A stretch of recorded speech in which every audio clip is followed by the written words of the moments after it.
Bismillahirrahmanirrahim. Assalamualaikum warahmatullahi wabarakatuh. Waalaikumsalam warahmatullahi wabarakatuh. Alhamdulillahi rabbil alamin. Wassalatu wassalamu ala asyrafil anbiya'i wal mursalin Sayyidina Muhammadin wa ala alihi wa sahbihi ajma'in. Amma ba'du. Pemirsa Ahlul Mahabir, bagaimana kabar kalian semuanya? Alhamdulillah baik. Dengan saya Sayyidil Al-Fadlur Rahman. Kali ini saya akan membawakan tema yang sangat luar biasa, yaitu apakah benar Islam itu disebarluaskan dengan pedang atau justru sebaliknya melalui kelemah lembutan. Bersama saya kedua pemateri yang hebat ini yang berasal dari Asmaria Islamic University di Libya. Mari Ustadz Baidowi, kaifahalukum? Alhamdulillah, kaifahalukum Ustadz Tariq? Alhamdulillah. Nah, Ustadz yang hebat sekalian, kali ini adalah kesempatan yang emas sekali. Kita akan membahas tema yang luar biasa, yaitu bagaimana sih Islam ini disebarluaskan? Benar nggak seperti yang orang-orang bilang Islam ini disebarluaskan secara membabi buta dengan pedang, atau justru sebaliknya melalui kelemah lembutan? Ustadz, kita mulai dari Ustadz Baidowi terlebih dahulu. Bagaimana ketika Nabi itu berdakwah, Ustadz? Benarkah melalui pedang atau lemah lembut? Ustaz? Bismillahirrahmanirrahim. Alhamdulillah wassalatu wassalamu ala Rasulillah amma ba'du. Qala Allah Ta'ala fi kitabihil karim, ud'u ila sabili rabbika bil hikmati wal mau'izatil hasanah. Jadi Allah berfirman, wahai Muhammad, ajaklah ke jalan Tuhanmu dengan mau'izah yang bagus. Jadi di sini dari ayat ini kita mengetahui bahwasannya Islam itu disebarkan dengan penuh lemah lembut, rahmatan lil alamin. Karena dalam Islam itu tidak ada paksaan dalam beragama. Maka kita sebagai umat Islam wajib mencontoh cara Nabi menyebarkan Islam. Salah satu contohnya adalah suatu saat Nabi ada di masjid, lagi bercengkrama dengan para sahabat. Kemudian tiba-tiba datang orang Baduy, kemudian masuk ke masjid mojok. Sahabat ini, mau ngapain dia? Gitu ya kan? Ternyata dia kencing. Dia kencing, masuk datang para sahabat, mau dipukuli ya kan? Mau dipukuli, ya kita tahu lah. Jangankan manusia, anjing saja kalau kencing di masjid Kita lemparin batu. pasti. Nah, Indonesia yang berakal. Betul. Maka Nabi bersabda, dah biarin sampai selesai dia. Akhirnya oleh sahabat dibiarin. Baru setelah dia ini selesai, Nabi menyampaikan, oh ini masjid, ini tempat ibadah, ini merupakan tempat yang dijaga kebersihannya. Akhirnya orang Badui ini sadar, oh jadi gitu ya. Berarti dia kan nggak tahu ya kan, Betul, bahwa masjid ini tempat penting, tempat ibadah gitu. Namanya juga orang Baduy. Iya. Akhirnya si Baduy ini tersentuh oleh akhlak Nabi Muhammad SAW, sehingga si Baduy ini keluar kemudian berdoa, Allahumma arhamni wa Muhammadan wa la tarham ma'ana ahadan. Ya Allah, rahmatilah aku dengan Muhammad, jangan kasih yang lain. Jadi saking tersentuhnya oleh Nabi dan saking gak enaknya sama mereka. Gak enak sama yang lain, ini tiba-tiba mau mukul nih ya kan. Tapi kalau Nabi doang yang baik caranya begitu kan. Itulah Nabi kita. Maka wa ma arsalnaka illa rahmatan lil alamin. Jadi Nabi Muhammad ini memang untuk rahmat bagi seluruh alam. Apakah cuma Baduy doang yang dapat rahmat? Tidak. Apakah cuma Baduy aja yang masuk Islam dengan lemah lembut? Tidak. Para sahabat yang hebat-hebat, contohnya Umar. Ya, beliau kan tegas ya kan. Khalid bin Walid masuk Islam dengan kelembutan, mendengar ayat Quran. Suatu saat Fathu Makkah, ada seseorang orang kafir, dia itu mau ngebunuh Nabi. Jalan di belakang intip-intip, pas udah mau gini ya kan. Tiba-tiba Nabi noleh. Terpelanjat, kok Nabi tahu kita mau ngebunuh nih gitu ya kan. Tiba-tiba Fadullah ini terkejut gitu. Tapi Nabi apa yang dilakukan? Nabi tersenyum. Kemudian tangan Nabi diletakkan di dada Fadullah. Dia tersentuh oleh akhlak Nabi. Kemudian Fadullah ini bilang, wahai Rasulullah, ajarilah aku Islam, aku ingin memeluk Islam. Coba kita tengok, dengan indahnya akhlak, orang yang tadinya ingin membunuh tiba-tiba berubah menjadi cinta. Maka mengatakan, pada sebelum aku masuk Islam, Muhammad adalah orang yang paling aku benci. Tapi ketika saya masuk Islam, tidak ada satupun orang yang lebih aku cintai melebihi daripada Muhammad. Jika kita di posisi Nabi pun belum tentu kita Ya. langsung pegang dada. Senyum. Berarti kok ngapain lu? Nah, betul. Pasti Betul, betul. Ustaz. Nah, ini sangat hebat ya, menarik kisahnya. Nah, begitulah pemirsa. Dari sini kita bisa ambil pelajaran bahwasanya Nabi ini menyebarluaskan Islam dengan kelemah lembutan, bukan dengan peneroran ataupun dengan pemaksaan. Nah, baik. Kita lanjut ke pemateri berikutnya ya, Ustaz Thorik. Ustaz Thorik, saya ingin meminta klarifikasi sebelumnya. Saya ini banyak sekali mendengar dari dunia maya, orang-orang sekitar bahwasanya Islam ini disebarluaskan dengan cara mengangkat pedang, meneror orang-orang, lalu melakukan kekerasan. Nah, ini benar nggak ini Ustadz? Nah, kalau nggak salah saya itu pernah dengar kisah perang Badar ya. Cuman saya belum dengarnya terlalu lengkap ini Ustadz. Nah, perang Badar ini wujud dari balas dendam Islam kepada orang kafir atau ada maksud lain Ustadz? Baik. Bismillah. Mengenai perang Badar ya. Perang Badar itu sebelumnya kita harus mengetahui dulu bahwasannya dakwah Nabi itu dilakukan dengan cara lemah lembut, dengan kasih sayang. Sebagaimana tadi yang disampaikan oleh Ustaz Bedawi, Islam itu penyayang, Islam itu disampaikan dengan sangat santun sekali. Nah, maka ada orang-orang yang mengatakan bahwasannya Islam itu menyebarkan dengan cara kekerasan, bahkan ada yang menyebutkan Islam itu teroris. Ini bahaya sekali. Kenapa? Kita harus melihat bahwasannya sejarah terjadinya perang Badar itu adalah saat itu ketika kaum muslimin berada di kota Mekah, mereka disiksa. Jadi siapa saja yang masuk Islam itu mereka disiksa seperti budak disiksa oleh tuannya seperti itu. Jadi mereka mendapatkan tekanan hingga ketika hijrah ke Madinah, mereka masih melakukan tekanan tersebut. Si kafir Quraisy ini Ustaz, Kafir Quraisy tadi masih padahal sudah hijrah. seperti mengejar gitu. Jadi pokoknya umat Islam tidak boleh damai, tidak boleh aman seperti itu. Sehingga saat itu umat Islam masih merasa khawatir, terus khawatir seperti itu. Hingga apa? Karena untuk menangkan Islam seperti itu ya, menunjukkan bahwa Islam itu kuat, ya, maka turunlah firman Allah Subhanahu wa taala, "Udzina lil ladzina yuqataluna bi annahum zulimun." Jadi kata Allah, ya kalau Allah mengatakan diizinkan atas kalian itu berperang. Kenapa? Bi annahum zulimun. Karena dia zalim.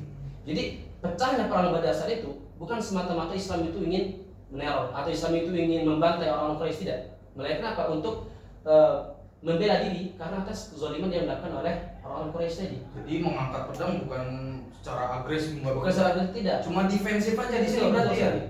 Nah, makanya tadi seperti apa? Pembelaan supaya Islam itu mereka bisa leluasa mendakwahkan Islam seperti itu kan. Baik. Dan intinya kita harus mengetahui bahwasanya sejak orang-orang yang mengatakan Islam itu teroris, Islam itu keras, itu tidak benar sekali. Kita bisa mengatakan mereka itu orang-orang yang tidak paham sejarah, Betul. atau mereka orang yang membenci Islam. Baik. Begitulah pemirsa, sebagaimana yang telah kita dengar dari pemateri kita Ustadz Thorik dan Ustadz Bedawi, bahwasanya kita tekankan sekali lagi Islam disebarluaskan dengan kelemah lembutan. Nah, begitu pemirsa, betapa mulianya agama ini. Nah, baik Ustadz-Ustadz yang mulia sekalian, saya ingin melanjutkan materi berikutnya. Setelah baginda Nabi kita Muhammad SAW wafat, telah berlalulah beberapa masa generasi. Yang ingin saya tanyakan, bagaimana cara estafet dakwah ini diteruskan kepada generasi-generasi berikutnya, Ustaz? Apakah lanjut dengan kelemah lembutan seperti yang diajarkan Nabi, atau dengan mengangkat pedang dengan cara membabi buta? Ekstrim lah. Iya, begitu Ustaz maksud saya. Nah, bagaimana Ustaz Thorik? Oh, saya lagi. Oke, baik. Ketika Nabi Muhammad SAW wafat, maka estafet dakwah dilanjutkan oleh para sahabat, kemudian para tabi'in dan generasi-generasi berikutnya. Hingga sampailah di generasi saat itu ada seorang yang bernama Thori bin Ziyad. Nah, kebetulan sama ini namanya. Ya. Persis sekali ya dengan beliau ya kan. Jadi ya, Kayak menginspirasi gitu ya. Betul. Jadi mudah-mudahan ya, yang mendoakan juga, mudah-mudahan lahirlah zaman sekarang itu Thori bin Ziyad II. Amin. Ya, ini lah. Amin. Karena kita butuh puja-puja berjuang seperti ini. Betul. Ya, berjuang-berjuang yang berani untuk membebaskan Islam dari rasa ketakutan. Betul. Baik. Nah maka pada saat itu ya Thoriq bin Ziyad ini kisahnya sangat bagus sekali. Beliaulah orang yang membawa Islam itu sampai ke Spanyol atau Andalusia seperti itu. Benua Eropa berarti ya. Eropa. Betul. Jadi kisahnya adalah di Andalusia itu ada seorang raja yang bernama Raja Rodrik. Raja Rodrik. Raja Rodrik. Nah, Raja Rodrik ini dia terkenal dengan kezalimannya. Dia ini menekan rakyatnya, yaitu memimpin dengan tidak adil lah gitu kan. Sehingga rakyat yang di bawahnya itu mereka merasakan sengsara seperti itu kan. Dan bersama dengan itu rakyat ini mendengar bahwasanya di seberang selat sana ada suatu masyarakat, yaitu masyarakat Muslim Islam gitu kan, yang mereka hidup dengan damai, hidup dengan adil gitu kan. Kenapa? Karena pemimpin yang bagus. Di seberang selat ini berarti Afrika ya Ustaz? Afrika ya. Maroko Maroko, tepatnya. betul. Ya. Ah, Itu Maroko. Nah yang ingin saya tanyakan, kan mereka pengen nih punya pemimpin yang adil Betul. seperti Islam. Nah mereka punya taktik apa itu Ustaz biar mereka bisa punya pemimpin seperti itu? Oke. Jadi setelah mereka itu mengetahui bahwa Islam itu ada masyarakat yang damai gitu ya, maka mereka menginginkan bagaimana mereka itu dipimpin oleh orang seperti ini. Maka cara mereka adalah mereka mengirimkan kabar ya, atau permintaan kepada orang Islam untuk menaklukkan atau membebaskan wilayah ini tersebut. Ngasih angin segar berarti. Ngasih angin segar untuk apa? Masya Allah. Mengasih apa? Untuk kaum muslimin itu ambil alih gitu, mengambil alih kekuasaan dari Kayak mereka tuh kalau misalnya pakai bahasa kita, sini dong bebasin kita dizolimin banget. Betul, nih. nah seperti itu. Ah, baik.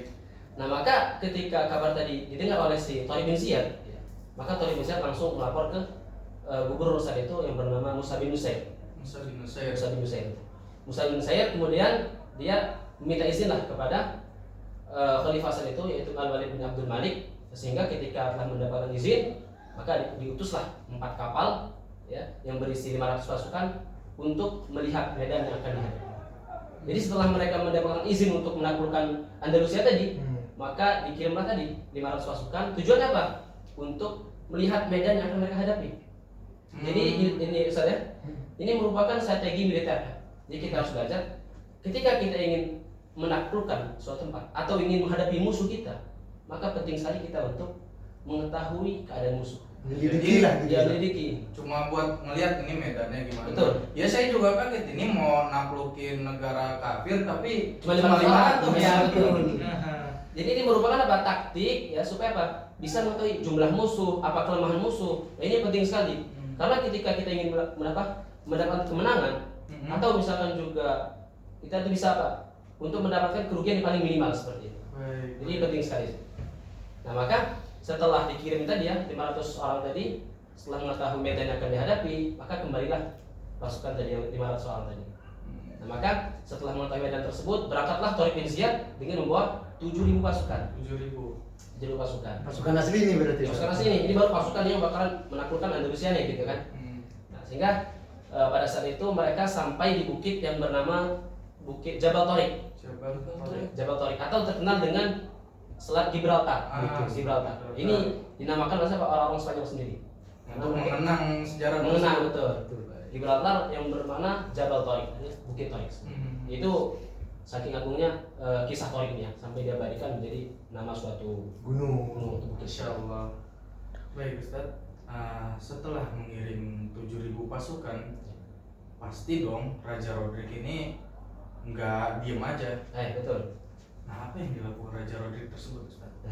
Jadi setelah Raja Rodrik ini mengetahui bahwa umat Islam ini melakukan pergerakan gitu ya, maka cepat-cepatlah si Rodrik ini menyiapkan 100.000 pasukan. Berbanding jauh dong. Berbanding jauh. Jadi Ya. 7.000 dihadang dengan 100.000 pasukan. Nah, maka ketika umat Islam mengetahui jumlah musuhnya sangat banyak, maka langsunglah minta gitu ya. Kalau sekarang nelpon mungkin ya, Bantuan lah. bantuan untuk mengirimkan pasukan tambahan. Sehingga dikirimlah oleh si Musa bin Nusair pasukan tambahan yang berjumlah 5.000. Sehingga total 12.000 melawan 100.000 pasukan. Masih Masih jauh. Masih jauh Itu juga. jauh sekali. Itu kalau bisa kita bandingin mungkin 1 lawan 10 lah. Iya 7 orang lebih lah. Atau misalnya 1 orang lawan 1 bola lah gitu. Tim futsal lah ya. Futsal. Jadi memang banyak sekali. Akan tapi apakah itu membuat nyalinya orang Islam itu ciut? Mereka itu takut? Tidak. Kenapa? Karena orang Islam mengetahui bahwasannya di sejarah-sejarah sebelumnya nenek moyang mereka itu telah banyak sekali kisah seperti perang Badar. Umat Islam yang berjumlah 313 itu melawan 1000 pasukan Quraisy. Dan mereka Islam berhasil menangkan peperangan tersebut gitu kan. Jadi bukan karena kebetulan ya. Bukan kebetulan. Dan mereka juga mengetahui bahwasanya di Quran itu ada kam min fi'atin qalilatin ghalabat fi'atan katsiratan biidznillah. Jadi banyak sekali pasukan-pasukan yang sedikit itu mampu mengalahkan pasukan yang banyak. Kenapa? Karena patokan menang atau kalah itu bukanlah dari jumlah, melainkan dari pertolongan Allah. Kata Allah, in tansurullaha yansurkum wa yutsabbit aqdamakum. Jadi sehingga setelah itu ya umat Islam itu mereka itu memiliki keyakinan tersebut, ditambah lagi dengan apa? Ketika sampai di Selat tadi, Tariq bin Zaid ini apa yang dilakukan? Membakar kapal dari pasukannya. Apa gunanya Ustaz? Mungkin bertanya apa sih tujuannya gitu kan? Itu jadi sangat bagus sekali ya. Ini cara Tariq bin Zaid untuk menyemangati pasukannya gitu ya. Bakar semangat lah. Bakar semangatnya. Kenapa? Ketika nanti disampaikan di pidatonya. Apa itu bunyi pidatonya? Tariq bin Zaid mengatakan, demi Allah, laut ada di belakang kalian dan musuh di depan siap menghadang kalian. Dan tidak ada yang bisa menyelamatkan kalian di hari ini kecuali dengan keberanian dan ketangguhan kalian. Jadi apa tujuan dibakar tadi? Dibakar supaya tidak ada pilihan lain kecuali dengan maju melawan musuh. Kalau pulang kapal sudah nggak ada, Mati juga. maju ke depan leha-leha, habis ditindas musuh gitu kan? Belakang mati, depan juga mati. Mati. Mau nggak mau lawan. Bertempur habis-habisan. Betul. Bisa dipahami. Jadi sehingga saat itu kaum muslimin mereka berperang mati-matian gitu kan, sehingga apa? Di hari ke-8 Muslim berhasil menaklukkan Indonesia dengan kematian Singa Rodrik.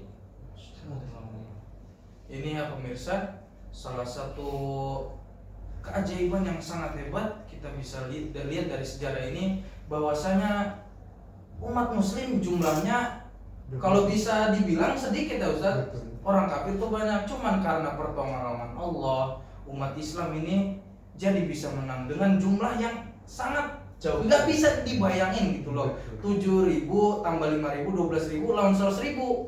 Kita pun kalau di posisi itu ketakutan. Baik. Nah, karena Ustaz Tariq sudah menjelaskan tentang generasi setelah Nabi ini, nah saya ingin menanyakan nih Ustaz Baidowi. Kan tadi Ustaz Tariq sudah menyebutkan Tariq bin Ziyad. Betul. Ada lagi nggak sih tokoh yang bisa kita jadikan panutan gitu Buat penyebaran Islam gitu ya. Iya Ustaz. Sebenarnya ya, untuk tokoh Islam itu kalau Ana bilang, mungkin seminggu Ana nggak cukup waktunya untuk menceritakan pejuang-pejuang Muslim ya. Saking banyaknya, saking luar biasanya. Beberapa aja dah. Tapi Ana sangat tertarik tadi itu sama beliau. Beliau namanya Tariq, kemudian mengambil judul Tariq bin Ziyad. Kayaknya kita terinspirasi nih ya kan? Karena memang kita anak muda sekarang ini butuh inspirator gitu ya kan? Betul. Tapi itu terjadi sekitar 100 tahun setelah Nabi Hijrah. Jadi 100 tahun 1 abad lah ya kan? 1 abad. Masih Sangat dekat berarti ya. Dekat sekali. Maka saya pengen ngutip agak jauh sedikit. Ini 500 tahunan atau ke 600 tahunan. Namanya Salahuddin Al-Ayyubi. Salahuddin Al-Ayyubi. Jadi pada tahun sekitar 500-an itu, umat Islam, Yahudi, Nasrani itu hidup berdampingan, damai sekali. Betul. Karena waktu itu ketika zaman dahulu, waktu Sayyidina Umar menaklukkan, membuat sebuah kesepakatan dengan orang Kristen ini dan orang Yahudi bahwa mereka akan hidup berdampingan selama hampir 460 tahun damai. Tidak ada pembantaian, peperangan, tidak ada. Baru suatu ketika ada pendeta nih, pendeta Nasrani, mereka nggak suka dengan umat Islam. Akhirnya mereka pergi ke Eropa ya kan, ke Perancis, ke Inggris. Mereka ngadu nih, kami dibantai di sana, kami nggak diberi tempat yang bagus gitu. Buktinya nih, anak compang-camping baju katanya. Ngadu domba, betul. Akhirnya Paus Urbanus nih, pemimpin orang Kristen, dia itu merasa ini harus diperangi gitu. Panas lah istilahnya ya kan. Akhirnya mengumpulkan pasukan ratusan ribu menyerang Palestina, Yerusalem. Nah, perang ini disebut perang Salib I dan disebut Salibis. Mereka disebut Salibis gitu. Tentara Salibis. Betul. yang ada tanda-tanda apa tuh? Oh, dulu. Salibnya itu ya kan? Sini ya, di dada. Betul. Warna merah. Jadi kalau kita nengok film-film kayak gitu itu Ah. bukan pahlawan muslim itu, Hmm. musuh muslim. Itu terjadi perang dunia, perang apa? Salib Salib. satu. Satu. Apa yang terjadi di perang salib satu? Mereka membantai umat Islam. Coba tengok. Mereka bilang begini, tenang. Kami telah membantai mereka.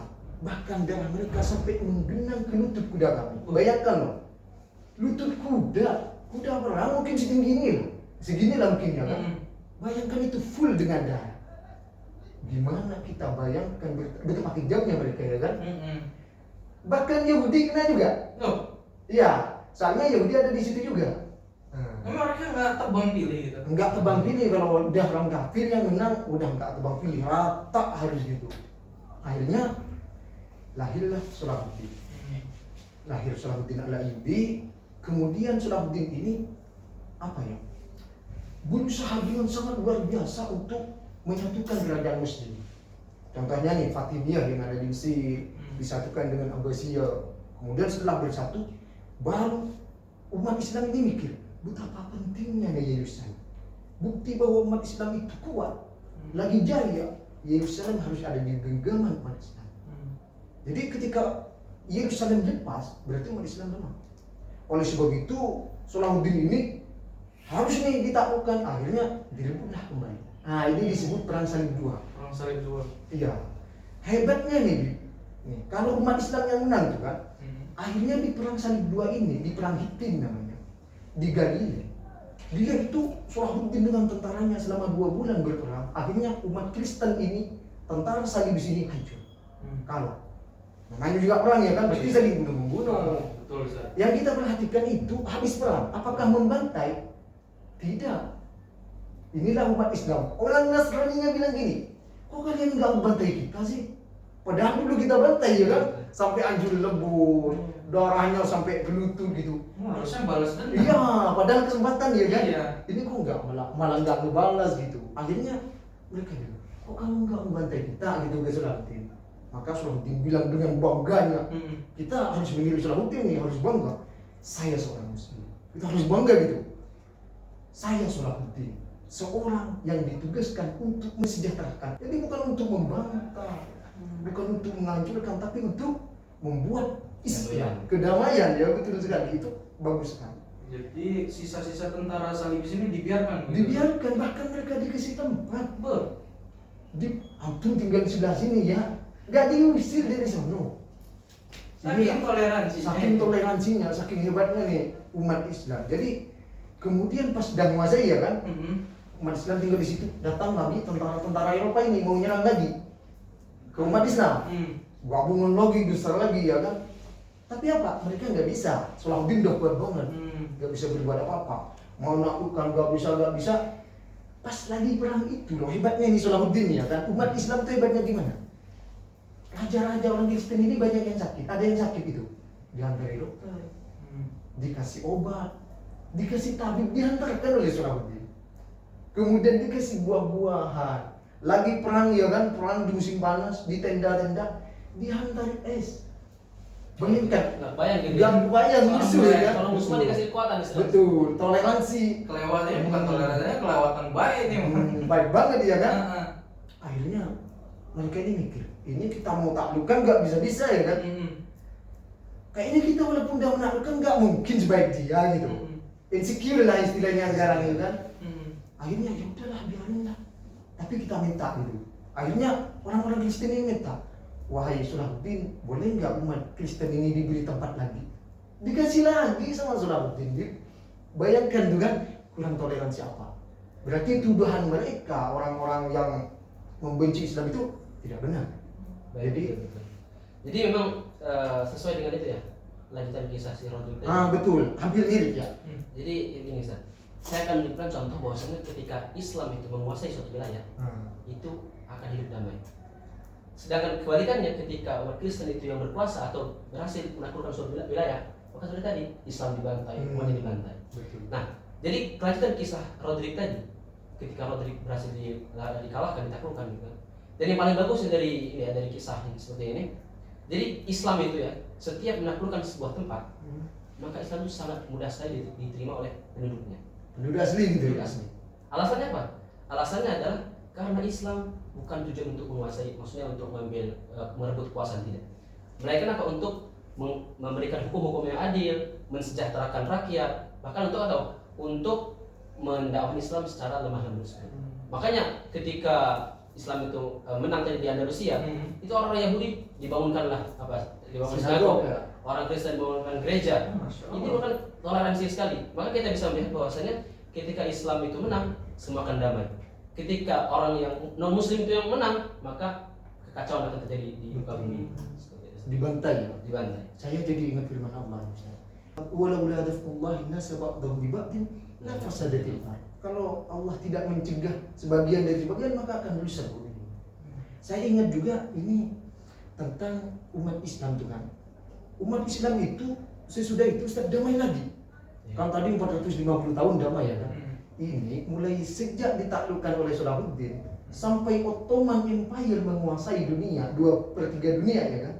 Itu damai sekitar 700 tahun damainya.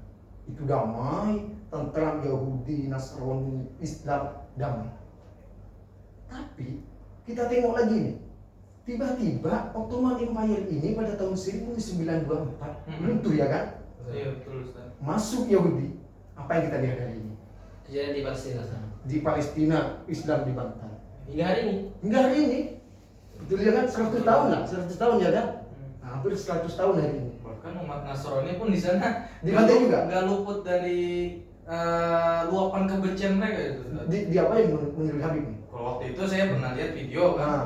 Jadi kebetulan ada umat Kristen, ada orang Yahudi ini lewat di depan mereka. Ini posisinya di negara Palestina Ustaz. Oh, itu. Mereka diludahin. Diludahin. Yahudi. Balas dendam lah dari yang tadi ya kan?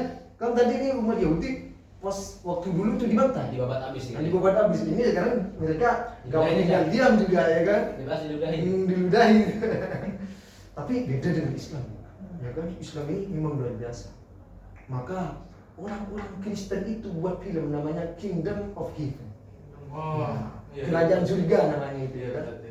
Mereka jujur bahwa Salahuddin ini begini bagus. Disebut di barat terkenal Saladin.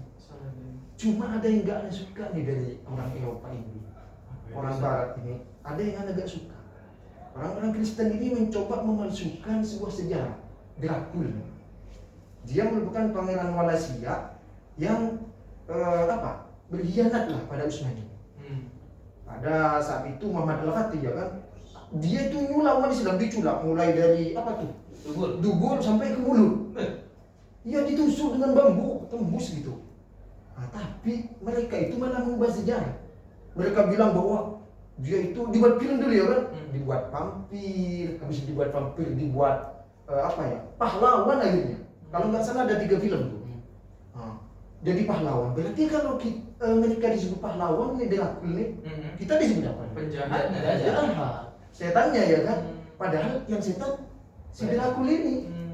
Maka kita harus menyampaikan kepada umat Islam yang benar itu gini.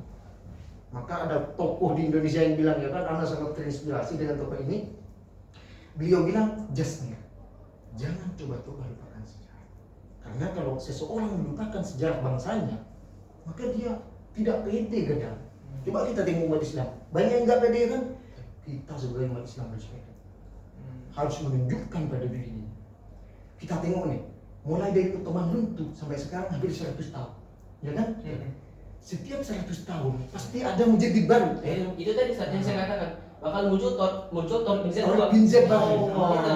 Mudah-mudahan gitu kan. Jangan ragu juga, umat Islam harus memunculkan Salahuddin baru agar apa nih?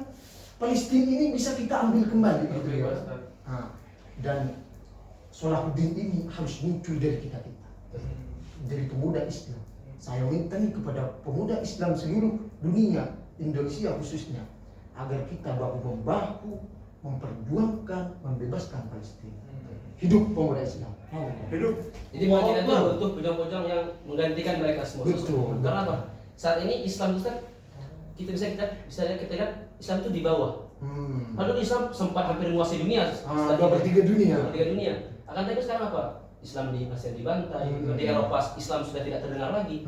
Sedikit Nah, sedikit sekali. Maka itu Islam saat ini lemah dan butuh pejuang-pejuang seperti itu. menjadi Jadi baik, gitu ya. tugas kita untuk saat ini yang paling dekat tugas kita adalah menyebarluaskan sejarah kita yang sudah mulai terlupakan. Karena Betul. kalau saya lihat sekali lagi, ini contohnya Drakul ya. Betul. Ini kalau orang luar ngedengar Drakul, mereka taunya kan Dracula pengisap darah, pemirsa kan. Betul. Ya jadi mereka dengar, oh Dracula vampir, gak nyata itu, Betul. cuma dongeng. Jadinya fakta-fakta sejarah ini jadi terkubur, Ustaz. Betul. Baik. Nah, begitu saja Ustadz, kita Ya. cukupkan dulu. Nah, pemirsa, itulah berbagai hikmah yang telah kita dengar pada hari ini. Banyak pelajaran yang bisa kita ambil, pemirsa. Betapa hebatnya Islam jika ditegakkan, betapa hebatnya Islam jika yang orang umat Islam ini yang memerintah. Tidak ada pembantaian, justru yang terjadi kedamaian. Masya Allah. Jadi kita bisa tegaskan di sini pemirsa, bahwasanya Islam disebarluaskan dengan cara kelemah lembutan, bukan dengan cara kekerasan, peneroran ataupun pengangkatan pedang. Kalaupun ada pengangkatan pedang di situ untuk membebaskan negeri-negeri dari pemimpin-pemimpin yang zalim, sebagaimana yang kita telah dengar dari Ustaz Thorik tadi kan, Thorik bin Zaid membebaskan tanah Andalusia, lalu Salahuddin membebaskan tanah Palestina. Bib, ada Bib, satu Bib, ini penting. Ada lagi? Ada. Ini dulu umat Islam difitnah. Anda harus jelasin Bib. Baik, Ustaz. Dulu itu di Amerika ada gedung yang sangat tinggi, Menara Kembar. Oh, Di WTC. WTC itu dulu umat Islam disebut mengebom itu. Itu fitnah Bib. Nah. Itu fitnah.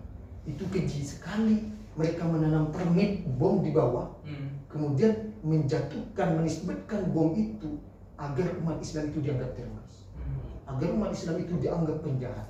Itu harus kita tegaskan. Itu salah dan itu fitnah. Kita tahu sekarang bahwa umat Islam ini umat yang rahmatan dari Allah. Kita harus kasih tahu itu kan. Itu agar Kalaupun ada orang seperti itu, berarti dia melenceng. betul. Atau Gak ikut Islam ya. Nah, karena Islam sendiri melarang untuk membunuh orang kafir secara membabi buta gitu kan. Jelas Islam itu cinta kedamaian. Baik, begitulah pemirsa. Kita sebagai generasi muda sudah sepatutnya kita menerima estafet dakwah ini, yaitu bahwasanya estafet dakwah ini disebarluaskan bukan dengan pertumpahan darah, tetapi dengan ilmu dan hikmah. Islam itu bagaikan berlian yang sangat mulia.